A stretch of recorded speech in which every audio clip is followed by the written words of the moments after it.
চাঁদপুরের মেঘনা নদীর ধারে এক ছোট্ট গ্রাম। সেখানেই বাস করত কুতুব নামের এক ছোট ছেলে।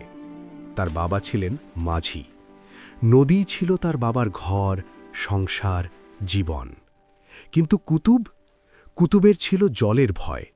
নৌকায় পা রাখলেই বুক কেঁপে উঠত। বাবা বলতেন, মাঝির ছেলে হয়ে জলের ভয়, লোকে হাসবে তোরে। কুতুব চুপ করে থাকত। সে জানত বাবা ঠিকই বলেন, কিন্তু ভয়টা যে মনের এত গভীরে বসে গেছে। যাই হোক, হঠাৎ একদিন এলো ভরা বর্ষা।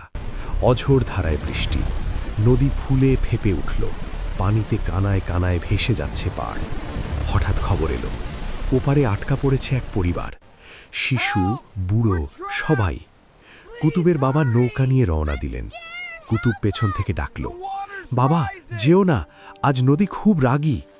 বাবা শুধু হেসে বললেন, নদী আমার মা বেটা, মা কি সন্তানকে ডোবায়? কিন্তু সেদিন নদী মা হল না। সেদিন নদী ছিল কাল সাপের মতো। মাঝ নদীতে গিয়ে এক প্রকাণ্ড ঢেউ এসে আঘাত করল কুতুবদের নৌকায়। কুতুবের বাবা পড়ে গেলেন জলে এবং তার মাথা লেগে গেল নৌকার কাছে। রক্ত আর পানিতে মিশে গেল তার বাবার শরীর। কুতুব তীরে দাঁড়িয়ে দেখল তার বাবা ভেসে যাচ্ছেন স্রোতে। তার চোখ বন্ধ, হাত দুটো পানিতে ভাসছে। কুতুব চিৎকার করে বলল, বাবা, বাবা, ওঠো বাবা। কিন্তু নদীর গর্জনে ডুবে গেল তার কণ্ঠ। কেউ এগিয়ে এলো না। সবাই ভয়ে পিছিয়ে গেল। নদী তখন সাপের মতো ফুঁসছে। কুতুবের বুকের ভেতরটা কেঁপে উঠল। ভয়, হ্যাঁ ভয় ছিল, কিন্তু তার চেয়েও বড় ছিল বাবার জন্য মায়া। বাবা কি তবে এভাবে চলে যাবেন? বাবা কি আর ফিরবেন না? কুতুব চোখ বন্ধ করল।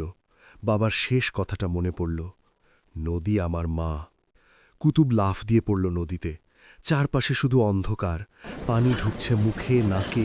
সে কিছু দেখতে পাচ্ছে না, শুধু হাতড়ে হাতড়ে এগোচ্ছে। কিছুক্ষণ পর তার হাত লেগেছে বাবার জামায়।